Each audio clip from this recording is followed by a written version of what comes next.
pour Kellen Rowe. Il y a le feu dans la surface. Fagundes seul devant Bush. Et voilà. Fin des émissions. 3-0. Jeu 7 et match pour le Révolution de Nouvelle-Angleterre. Vous savez, parfois, il vaut mieux en prendre 4 d'un coup plutôt que 4 fois 1-0. On va se consoler comme ça.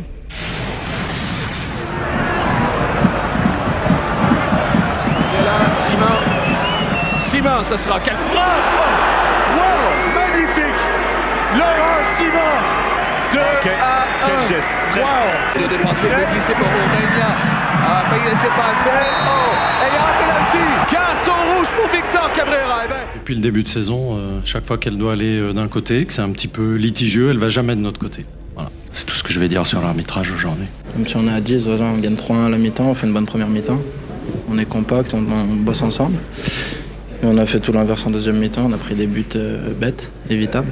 Et voilà, aujourd'hui, une grosse déception devant nos supporters.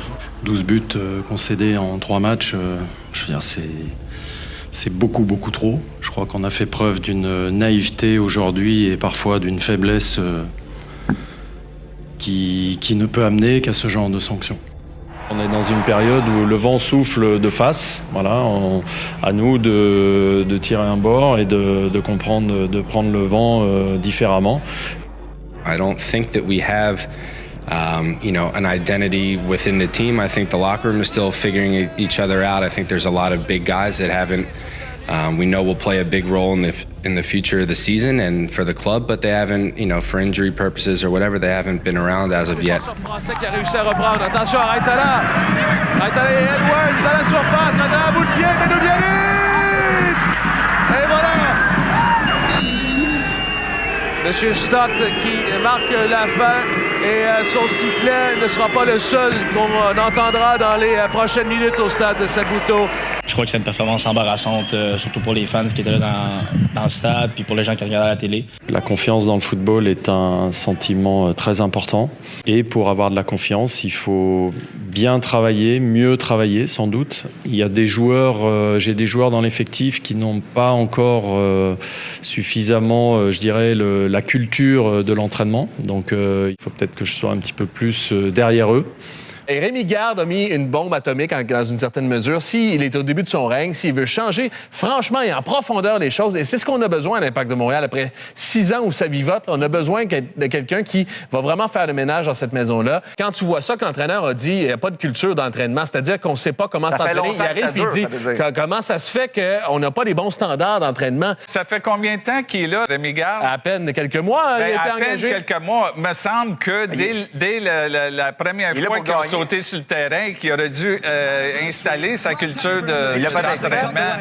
In the sunshine in Montreal, showing a yellow card to Petrasso and a red card to Zlatan Ibrahimovic.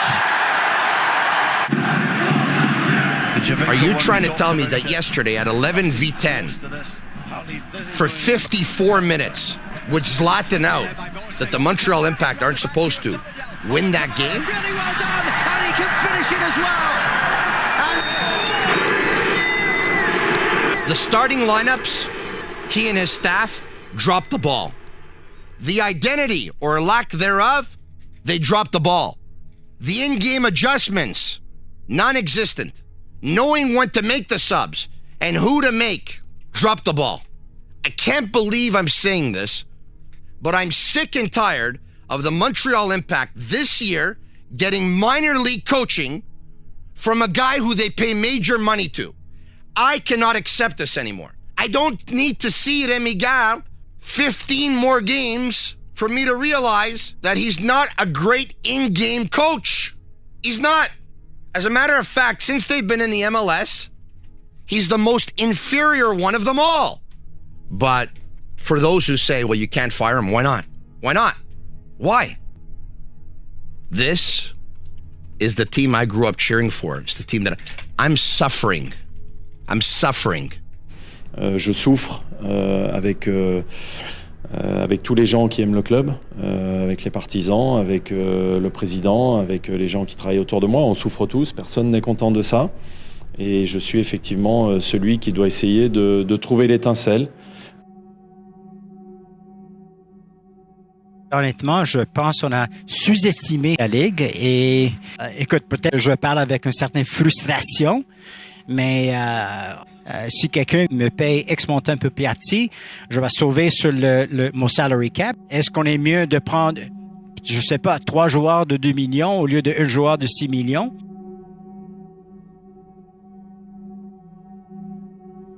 Lui, c'est le président. Moi, je fais mon travail ici.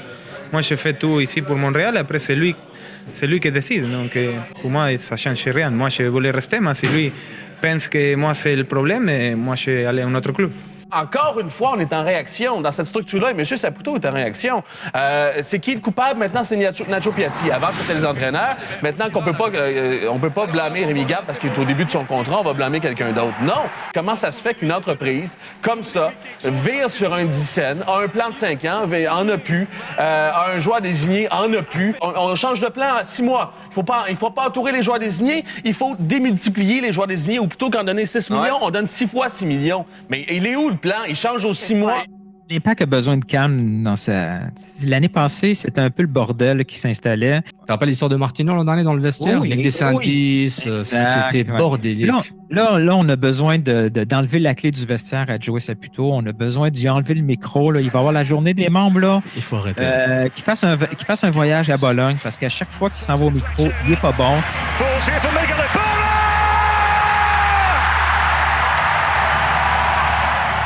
On est très fragile mentalement. On n'a pas des mentalités de gagneurs. On n'a pas. Voilà, je pense qu'on n'aille pas assez la défaite. On a eu les opportunités. Manque d'adresse, manque de talent, manque de volonté, un petit peu tout. On ne peut pas résumer à une seule chose, mais voilà, on a ce qu'on mérite. De l'avoir dit, puis là, samedi, j'ai pas de talent au sein de mon équipe. Les gars n'ont pas de volonté, puis ils n'ont pas de talent. Tu devrais entendre qu'est-ce que ces joueurs pensent de lui. Mais non, mais c'est sûr. Avant l'entraînement de mardi, nous avons donc demandé aux joueurs comment ils avaient perçu ses propos. Probably as well as you expected to be received. I don't know. I mean, I didn't talk to many guys about it. C'est sûr que ça fait mal. C'est notre coach. Je sais pas si c'était des commentaires à chaud après le match, la frustration, ça peut être ça. Non, je pense qu'on manque. Je pense que oui, on manque de talent. Je n'ai pas à corriger mes propos. Je pense qu'on s'est présenté 17 fois en position de tir. J'ai bien regardé. Je crois que c'est le meilleur total pour une équipe à l'extérieur sur cette journée-là. Et on n'a pas été suffisamment adroit. Je regarde les statistiques. L'Impact de Montréal, les buts pour 1,0769 par match. Dernier dans la Ligue. Les buts contre, 29 buts. Dernier dans la Ligue. Ah ouais. Différentiel de buts pour et buts contre, moins 15. Dernier dans la Ligue. Points par match, 0,69. Dernier dans la Ligue. Ah ouais, non, ça va mal. Et là. ces 13 premiers matchs dans la MLS, Rémi Garde, comparé à tous les autres entraîneurs que l'Impact de Montréal ont eu, c'est le pire de la gang. Ouais. Excuses,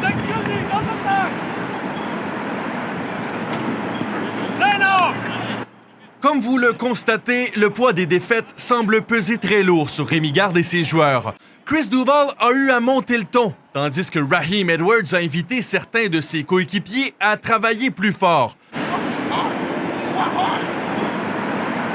I understand that it looks like that from the outside, but realistically, I think it was a reflection of how focused people are, and it was a very good day, I consider it a turning point of sorts. It's not good to sit there and to go through what we're going through without any opposition to it and without any real fire or passion to change it.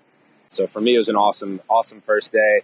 Et si vous croyez, chers partisans, que cette saison est à oublier, sachez au moins que les joueurs n'ont toujours pas lancé la serviette. It's the end of May right now, so if we were to say that there's no hope, that'd be pretty bad. So, I think we can draw on experience a little bit and say, it's a long season. MLS is a weird league.